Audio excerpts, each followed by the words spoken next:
what's up YouTube shooting people? You get a lot of requests to do a review or an overview of my reloading bench. Here it is. The way this is set up, there's two long workbenches down here. There's this one, which I use for gun cleaning and stuff like that, maintenance. There's the reloading bench, and then there's another workbench on the other side behind it over here. I'll show it to you here, just right here, okay? These are some tomahawks that are being sharpened. So this is basically a shooting kind of den. The reloading bench, what do you need? First of all, you need a very sturdy platform. You might be able to see it here. I'm going to try to zoom in. What you need is a 3/4 inch plywood. This thing's supported basically on a box made out of 2x4s, or a large rectangle made of 2x4s, and it's all braced. There's a shelf on the bottom as well. So what I'm trying to tell you is you can build your workbench any way you want, except it needs to be very sturdy to accommodate the press and the weight of things, like for instance your supply of bullets.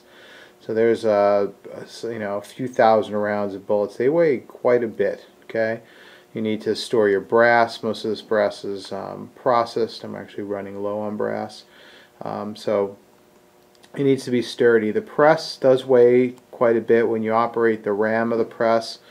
That table, even with 3/4 inch plywood, will flex. So what I've done is doubled up the section here with 3/4 inch plywood, and then actually mounted two 2x4s that are sistered together all the way down to the floor to prevent that from flexing as much as possible when I operate the press. Alright, so the way you need to set up the bench is that you have as much working space as possible. I have two presses on this bench, a Dillon 550B and a Mech 650 for shot shell reloading. I haven't been reloading that much shot shell because of the price of lead and shot right now. You're almost better off just buying You're better off buying loaded shells when you do the calculations. Last time I did it anyway. I don't know if that's still true. You need enough room. So what are some of the items you need? You can go to Home Depot and get yourself one of these sort of cabinets for like 20 bucks to organize all the parts you're going to need for your reloader, dies, and things like that. You're going to need to get a really good, I recommend a digital scale, because you need to be able to check your powder charge very, very accurately. And this needs to be pretty close to where you're reloading, so you can periodically check rounds, making sure that you're charging it correctly. You need definitely some shelf space. Right? Got to have some shelf space because you're going to wind up with stuff. You need a place to put your calipers. You need some Allen wrenches. There's a 1-inch wrench for the dies. You're going to need all that stuff. You also need a place to store your additional powder measures and tool heads that accommodate the dies. Like here's one right here. Okay, this one's a 40 caliber. One of these is a 45 and the other one is a 38 special. So 38 special, 45, and then the 40, just label them with a Sharpie or something like that if you want.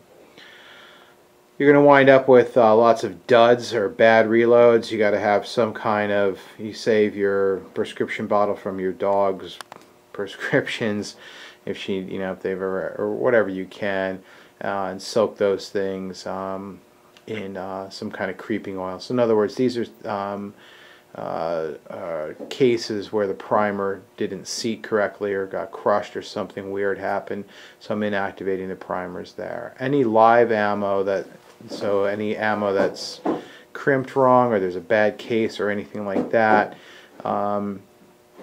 gets pulled. So you use a bullet puller. You need a place to keep your bullet puller. There's one right here.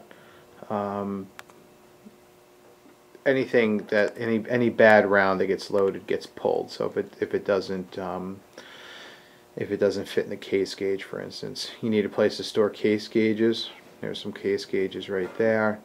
So you basically need to keep everything handy. Place to store all your reloading dies, your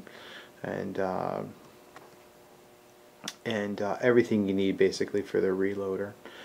You're going to need enough workspace on the right and left of the machine to stage your bullets, your brass that's ready to be reloaded, and you also need a place to keep brass that's processed and ready to get reloaded. Okay, and this is brass that's has not yet been processed. As you can see, you just go to Home Depot for about $1 a piece. You can buy these paint cans or paint buckets, and you can label them. And so I have 9mm 40, you can see, but there's rifle brass back there as well as 45 ACP.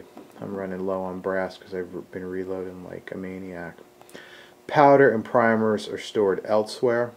Powder should be stored in an approved sort of storage manner. In Massachusetts, it has to be a wood cabinet that's ventilated and it's 1 inch thick. That's the rule, and you store your primers separately, like in your gun safe or something like that.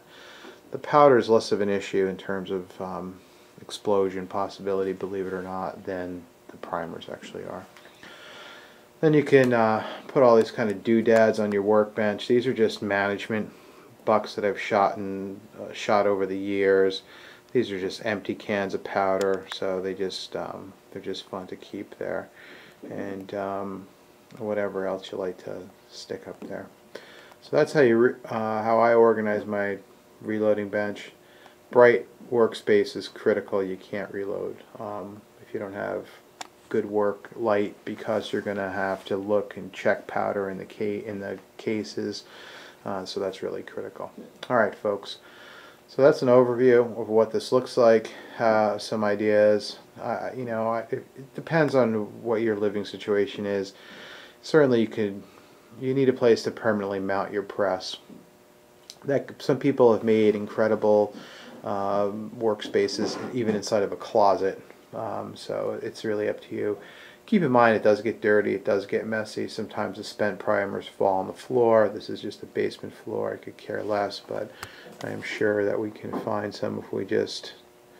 There's a few right there. There's the spent primers, and I'll just vacuum them up with a shop vac when I get a chance. Alright folks, thanks.